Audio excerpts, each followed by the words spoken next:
A reader lives 1,000 lives before he dies. The man who never reads lives only one. Come into the reading room, all you lovers of language and literature. This is the place for those of us who believe that reading is essential as we seek to rise above the ordinary, and the reading room contains a host of extraordinary people, leading lights of the written word. Authors, literary critics, columnists and ideas people will tantalize your minds with their wordplay while discussing the ideas and worldviews that form our wonderful literary milieu. Come step into a world of magic, the place of undiscovered treasures, a room of reading.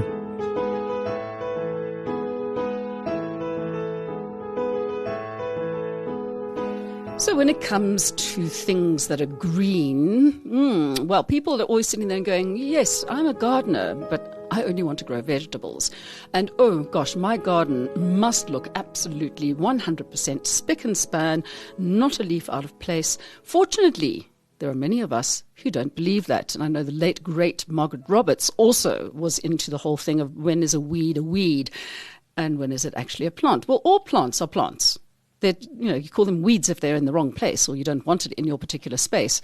But on the whole, every single plant has a place in the world, otherwise it wouldn't be there. But sometimes those weeds can be better for you than you can imagine, not just for your garden, but better for you. So one of the things that I think a lot of people watched over the years when it came to cooking shows were the foraging people, people who go foraging for ingredients. We've got Gregory Henderson here in South Africa who does a foraging cooking thing. And then you'd have Hugh Fernley-Whittingstall who would go and see what he could find on the side of the roads. And those are plants, once again, that many people would not see necessarily as weeds, but not as plants that you would use at home.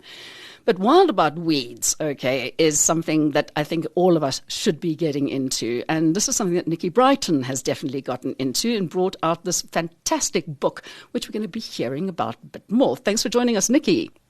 Thank you very much for having me. And I'm definitely wild about weeds.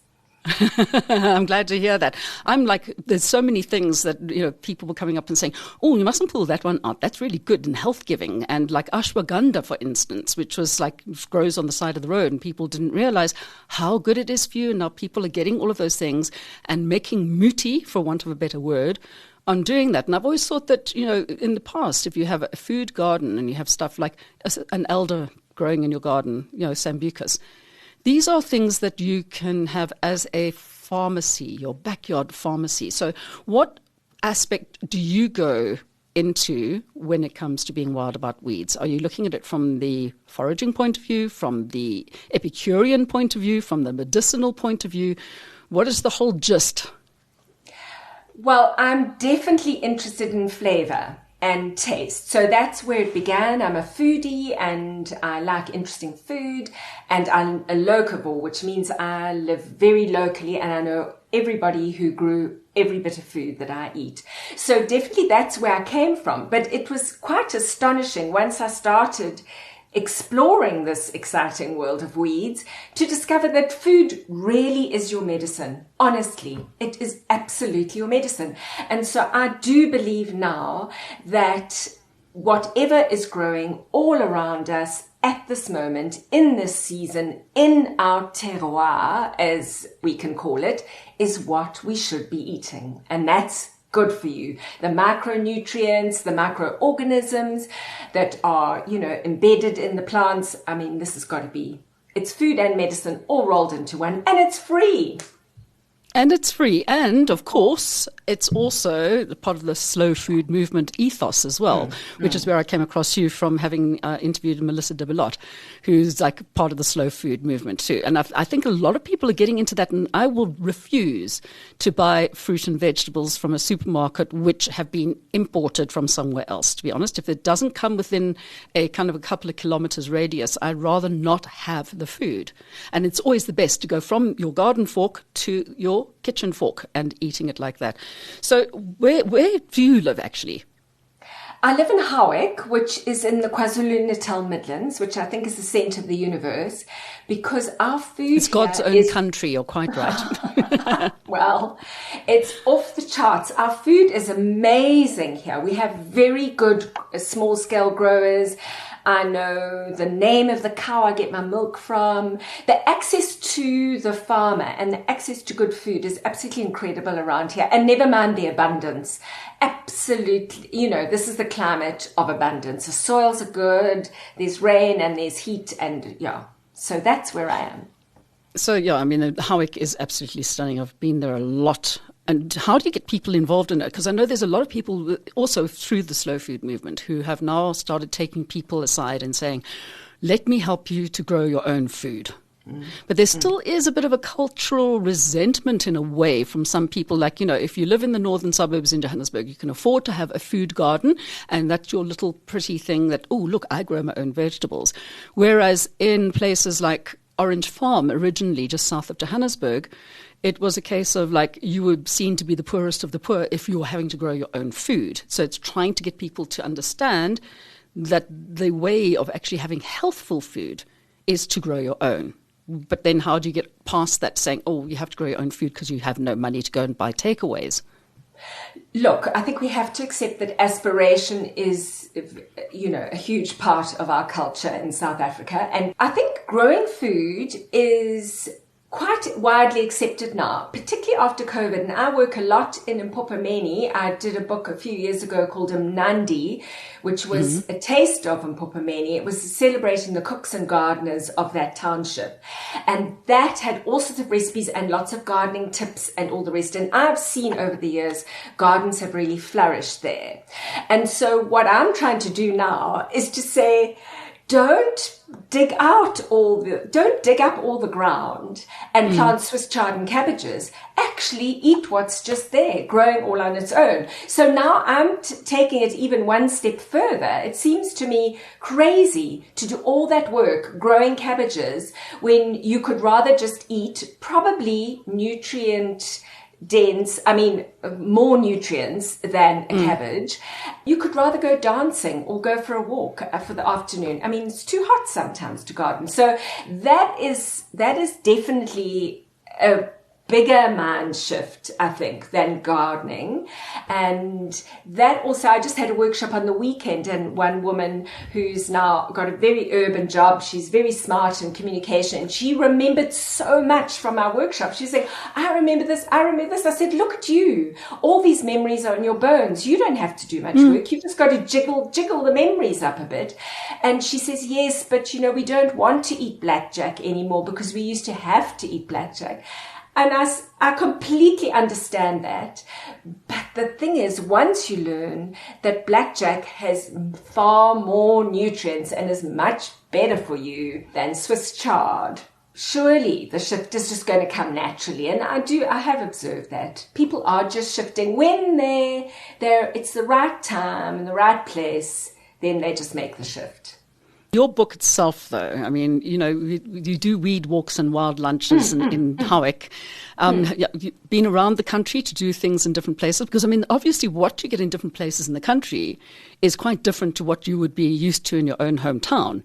Like for us city dwellers, what can we find that hasn't been kind of polluted by car exhaust fumes and stuff? We've got to take that into account as well. Yeah, well, look, the plants are the same, Melanie, wherever you go. I've just did a month in Cape Town. I found everything that I can find at home here in the Midlands and a few extra things because the biome is a bit different. So there's a bit of a shift, but there's a big core of plants that are exactly the same all over South Africa. So that's my book covers all over South Africa, but it actually doesn't even stop at South Africa. It's all over the world. They're cosmopolitan. In Tokyo, London, New York, you're going to find exactly the same things. And I know people say, oh, but what about the dog paths and what about the exhaust fumes? But to be honest, if you're eating anything from a supermarket, you are getting all sorts of unknown toxins that I would take my chances with dogweed, to be perfectly honest. I mean, really, you know, I mean, you don't question what they're doing to that broccoli. Nobody questions it, but it's pretty horrible things they're doing. So, you know, maybe not the middle of a very busy highway, but also the plants are very clever. They're metabolizing, synthesizing, you know, the point of weeds is to heal the earth.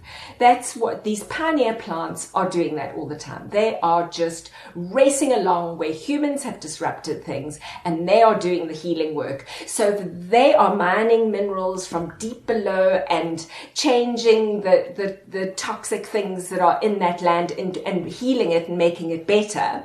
Well, maybe those plants are good for us too, because we are living there. So we need that healing as well, just as much. Yeah, so I'm not paranoid about that sort of thing. I collect most of my food on the verges of the streets. Look, Howick is a small town, and you know, I'm not at the truck stop, but yeah, I'm not entirely sure. You know, this is a classic foraging thing. Don't collect on dog paths. Don't collect on the highway. But nah, I don't know. I just wonder if the nutrients, the benefits don't somehow outweigh an occasional dodgy thing you get. Well, just be a little bit more circumspect about where you're walking, I think, is the way to go. But I mean, are more people getting into this as well? I mean, the whole thing about eating local is something we should all be looking at. And I mean, it is much easier in a small town unless you know where your local markets are, say if you live in a big city, and then you can say, right, where was this sourced? And there are some people who are in the area who will put together boxes of food for others. But if you wanted to get into doing it yourself, I mean, obviously you need to know what you're kind of like selling people, and how likely are people to buy weeds from you? Well, they do buy a lot of my pickles and cordials and that sort of thing. So when I've transformed the crazy abundance into a pesto or a pickle, then I do manage to sell that. At our local markets, people do sell things like amaranth. I've sold lamb's quarters quite a bit. Blackjack, you see, the thing is it's just growing everywhere, so people generally don't want to buy it. But in a more urban environment, I know in Johannesburg, these things are becoming more and more available now in bunches. So I think it's going to grow. If you're not prepared to go out and forage in the street, it's just getting more and more available. So yeah, I think there was a big shift in COVID, Melanie. Before that, I was definitely seen as the very weird old weed lady. And then during COVID, I started posting every day when people were locked down. I thought, well, let me just tell them something they can eat every day. So I had an experience on slow food, a slow food Airbnb experience where I'd take people for walks and give them a little lunch, a little picnicky lunch. But I got tourists and foreigners and, you know, or some Joburg people. I mean, it was not normal around here. Then in COVID, it shifted and everybody said, please will you teach us? Please will you teach us? So then I did start doing local workshops, which were much less expensive, hosting many more lunches. And now literally, I mean, half of Howick has been on one of my weed walks, and all on the coast. I mean, I go up and down the KwaZulu-Natal coast. I've been in the Free State. I'm coming to Gauteng next year in February. I've been in the Cape, I've been in the Karoo, I've been all over the place now teaching people. So I think COVID did make people think differently about food and medicine and how they can live more simply. There are a lot of people made shifts in that time. And so that was quite useful for me because now the bulk of my income comes from teaching people how to eat. I like to call it uncultivated food. Because weeds, as you said in the beginning, have quite a poor reputation. And so if we call it uncultivated food, that is the food that's just growing all on its own, waiting for you to eat it. So I prefer that term. Look, I go around scrumping. When it's mulberry season, I am the person who is putting purple fingers up on social media every single day. And I'm sitting and people look at us and I'm like, this is free food and it's really, really healthy. Why are you not taking advantage of this? And I mean, I love the fact that so many people have put out their pavement gardens for people to get instead of just trying to grow plants and flowers. But then there's also like, what kind of weeds are we talking about? I mean, you keep talking about blackjacks. What on earth, firstly, do you do with blackjacks? And secondly, are these all indigenous weeds, or is it a lot of stuff which has come from other places, like cosmos, for instance? Yeah, exactly. They are all like cosmos. So blackjack and cosmos are actually the same family. They are all invasive plants, almost all of them. So I also call myself an invasivore because that's what I eat a lot of. You're eating all the invasive plants. Plants, yeah. So I think there's nothing we can do about these invasive plants. You know, I've spent a lot of my life trying to clear invading plants from grasslands and edges of forest and all the rest and waterways. It's actually, we're not winning these wars. We're really not winning. And so, I still do. There's some plants that I really don't want them just spreading over the grassland, of course. But in your garden and in urban areas where things are transformed beyond recognition already, what is the point? We're not going to get rid of them. They're mostly ground covers. They're at least covering the soil where otherwise it might just be bare, because whatever was originally there is gone, long gone. And of course, you can spend a lot of effort trying to restore a landscape to what was originally there. But when do we draw the line? Was the original landscape when I was 13, or was it in 1805 or 1652, or was it when? When do we decide? that was the pristine landscape. So, I think what we're really aiming at is biodiversity. The problem with invasive plants is that it often smothers all the biodiversity. So there's only one kind left. But there is no way in hell that you are going to rid the verges of ribwort, which is a plantain species, and wild lettuce. Those are just getting more prolific by the year. And I think it's also a lot to do with climate change. I think it's a carbon-rich environment, so broadleaf plants are favored, whereas grasses are in trouble because they evolved in a low-carbon period. So the broadleaf plants are sucking it all up, going, oh, yay, this is perfect. It's warmer. So they're like, oh, this is perfect as well. We love this climate. So I think we're not going to get rid of them. So we might as well eat them. It certainly makes more sense than plowing up a new field to plant with Swiss chard. And disturbing the soil as well. That's disturbing. So now we're not disturbing anything. Those plants are carrying on and they're mining in the minerals, as I said before. And also, now that I pay a lot of attention to the weeds, I see that there's a succession. So one year, we'll go back to blackjack, we mentioned that, there's just blackjack everywhere. But the next year, it's a bit different. There's fleabane. Now there's fleabane everywhere. And then the next year it's different. And there's kind of succession, almost as one thing does its job of healing, of replacing whatever minerals were lost in that soil, magnesium or potassium. And then the next year it changes. And the next year it changes. And I also see how some things are becoming more prolific and other things are becoming less so. So I actually think we don't know what's going on with the world. We really, really don't know what's happening on the planet. So they're there. Let's eat them. I mean, it's got to be better for you. Yeah. How do you eat a blackjack? I mean, I'm just sitting and thinking about those things that stick on you. They stick on you, and then everybody starts thinking about khaki boss and the smell of khaki boss, how does one utilize that as food? Okay, so blackjack. I mean, lots of people like it raw. I'm not crazy about it raw. I like it cooked. I prefer it cooked. Is it the leaves? The leaves. So I know some chefs are using the seeds as frying them as a trendy garnish, but I think that's a step too far personally. But the leaves, so you want to pick the fresh young leaves, and they are fabulous stir-fried. I love to stir-fry them with an onion or some garlic, a chili, and some tomatoes. That is absolutely delicious, and you serve that with polenta or pasta or just a big bowl on its own.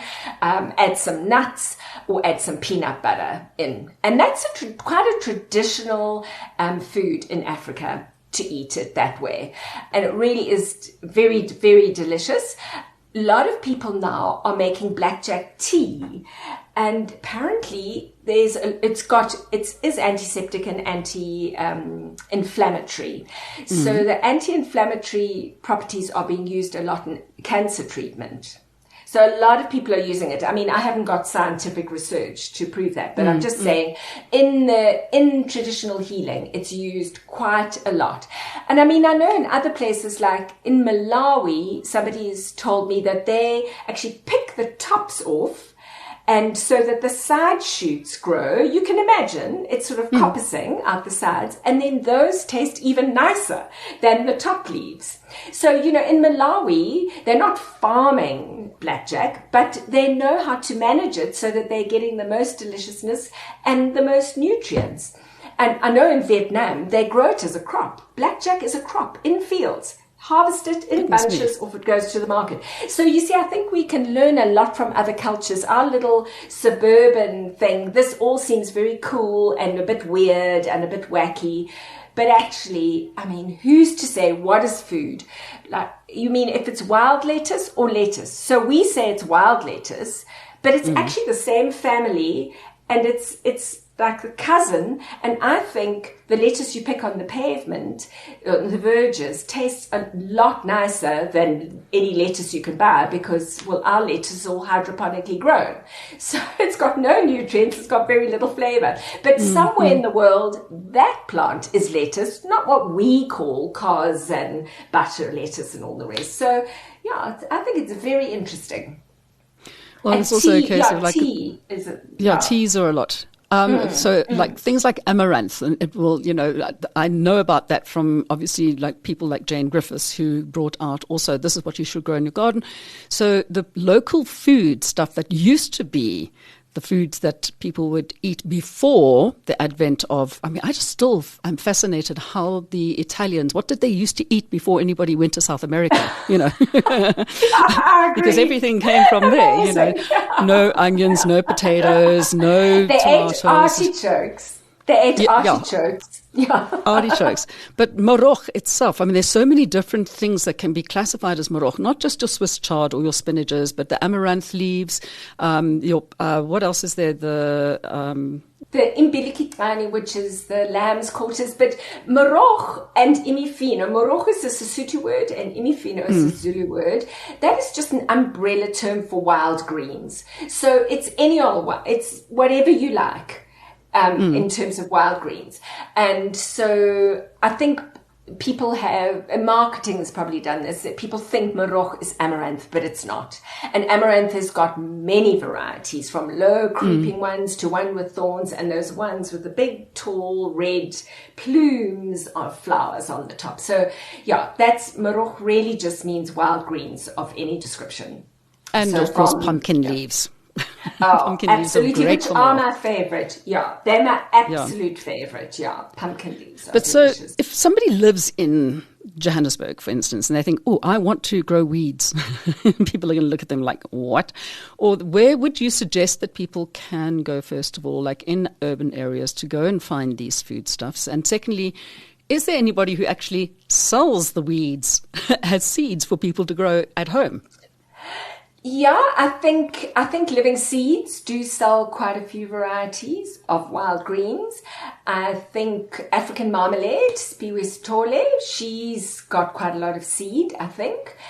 And otherwise, you know, you just buy cover crops. So farmers are using these plants more and more now as cover crops to heal the soil in between their rows of avocados or rows of mealies or whatever it is they're growing.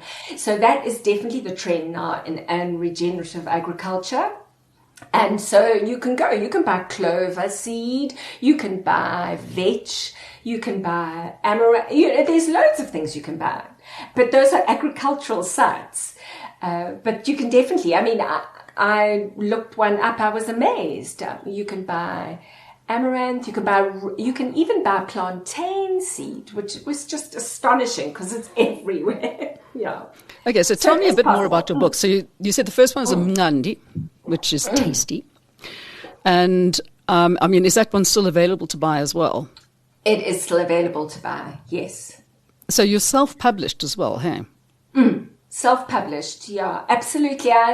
It just suits my personality to be able to do everything myself. I'm lucky with my skill set that it was easy to design it and do, and I'm quite good at marketing. So it just made sense.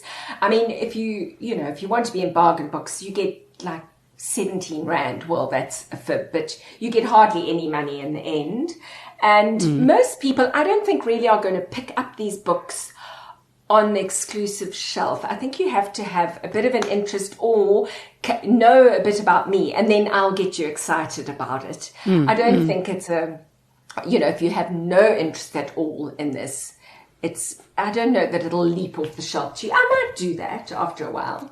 Yeah, so then I did, and my Wild About Weeds book came about purely because I did all these workshops and I could see people were completely bamboozled by the end of it. It really, your light bulbs explode in your brain because it's a completely different way of thinking about things.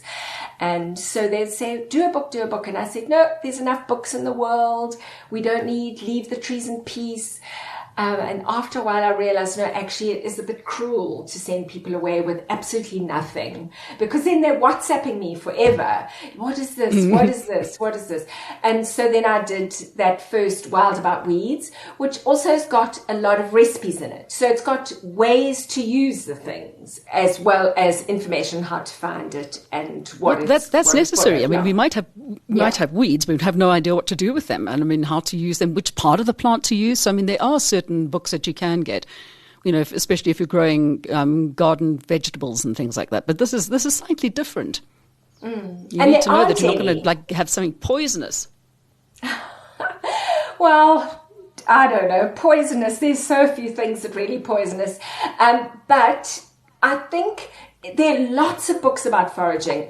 There are just hundreds of books about foraging. So that's what I thought. I thought we really don't need another one. But I realized we want something South African, so that it's familiar. The language is familiar. The photographs have got the same sort of light. People, and it's got the isiZulu name and the Sesotho name, and so it just feels more familiar to people. And so, I understand. And in the end, and I had so much fun doing the book, and it's lovely, and it sold out in 5 months, much to my astonishment. So I had to reprint it.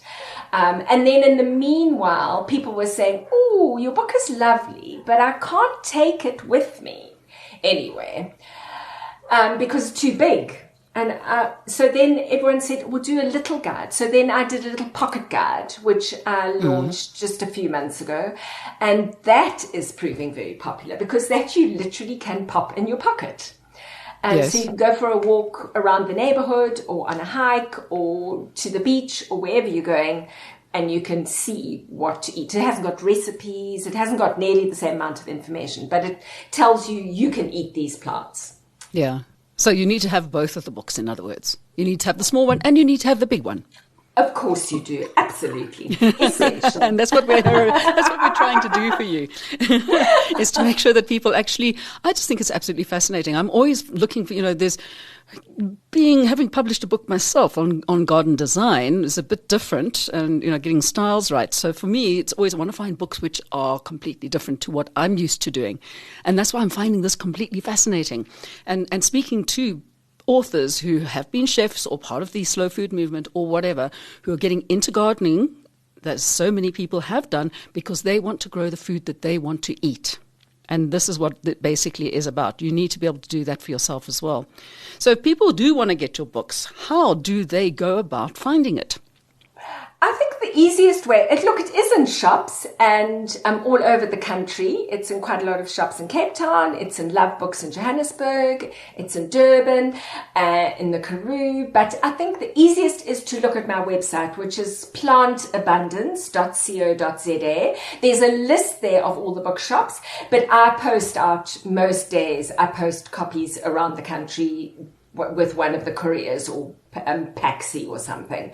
So that's a very easy way of getting it. Otherwise, you can see the list of suppliers on my website.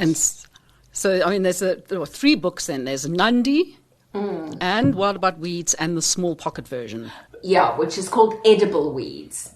Edible weeds. I love this. I mean, we should be using everything. I mean, in the times of food insecurity, which is going to become more and more a problem as we go past time, to know what you can actually say, I'm not going to go hungry because I know what to eat. Just not fungi. Stay away from fungi unless you know what it is. I agree. Stay away from fungi. But on the shout on the back of my book, somebody I really admire who is growing a lot of food, but he says it's Mvu, who's an academic and a farmer, and he says the deliberate erasure of our knowledge is a calamity. In this bountiful part of the world, nobody should be poor or hungry. And I agree entirely. I do see people foraging that may be not shopping at Woolworths, but there really is a lot more food available than we think all around us. I mean, you can't harvest grain. I mean, you're still going to need some of those carbohydrates and staples. I'm starting to learn more and more now about the tubers you can eat of all sorts of things like that. Madumbis, canners. Apparently canners. You know what canners are? Yes, you can eat canner. You can eat canner. So and those are tulip bulbs if you don't have onions. Dahlias. Yes, you can eat dahlias. You can eat. Yeah. So, I think we just, some people think that we've had all this knowledge deliberately erased, as Mvu says, but I'm not quite sure if it's deliberate or if it's just humans going for the easy option. So if somebody that's what it is. Potatoes are easy, let's just eat the potatoes, rather than go hunting along the road for canners. I can understand. I mean, we do still have Woolworths. Yeah, well, I mean, look, it would do a double duty then if people went down to riverbeds and they saw Canna indica and pulled those out, and the ones that are invasives, and you can eat them. Why not, And the same thing with the mulberries. Free food, people. Let's go and do it, Get those berries if you see a sambucus flowering somewhere on the side. Use the flowers in a pancake or make jam. Grow your own drugs. There we go. It's the best thing that everybody should be doing. Okay, I'll do my next book. Thank you for the title. But you see, the other thing is when we foraging like this, you started off we're asking about invasives. Now, because they're invasive species, we're not actually in direct competition with the monkeys and the buck and the butterflies.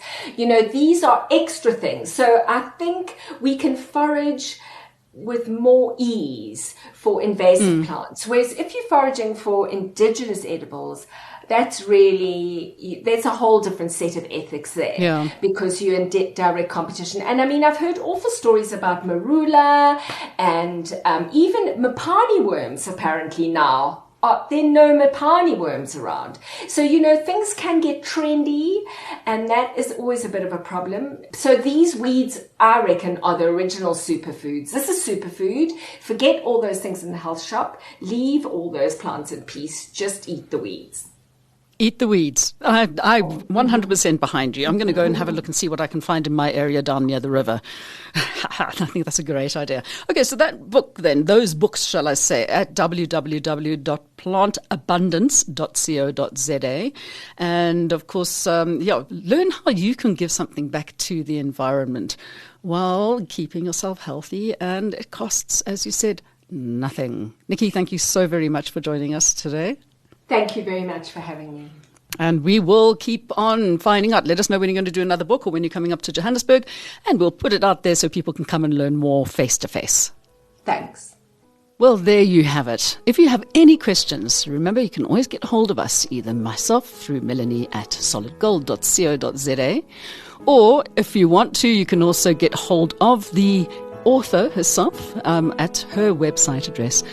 Just get out there, get into the garden, get a good book. You'll have everything you need in life. You've been listening to another production from Solid Gold Podcasts.